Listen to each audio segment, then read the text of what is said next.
Достар, баршаңызға қайырлы күн. Сіздерге керемет жаңалық. EGOV мобайл приложениесінде енді өздеріңіздің кредит тарихтарыңызды көре алсаңыздар болады, және оны жүктеп алуға да болады.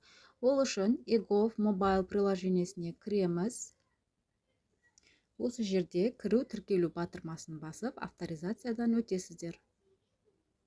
Басқа қызметтер деген тұр. Мына жерде 3 нүктемен осыны басатын боламыз. Осы жерде басқа қызметтер бөлімінде астына түскенде МКБ кредит және сақтандыру тарихы бойынша гид. Осының үстінен басамыз. Мінекей осылайша сіздерге барлық кредиттеріңізді шығарып беретін болады. Кредит тарихтарыңызды осы жерден көре аласыздар. Қай банкке қарыздарсыз, қанша сумма қалды, қанша күн. Егер просрочка болса, сол жерде просрочка күні болады. Төлеп біткен болсаңыз 0 деп тұратын болады. Және мына жерде кредит есебін жүктеу деген сары батырма бар. Соны басып, өздеріңізге жүктеп алсаңыздар да болады. Осылайша достар, өздеріңіздің кредит тарихтарыңызды оп-оңай телефондарыңызбен EGOV мобайл приложениесінен қарап отырсаңыздар болады.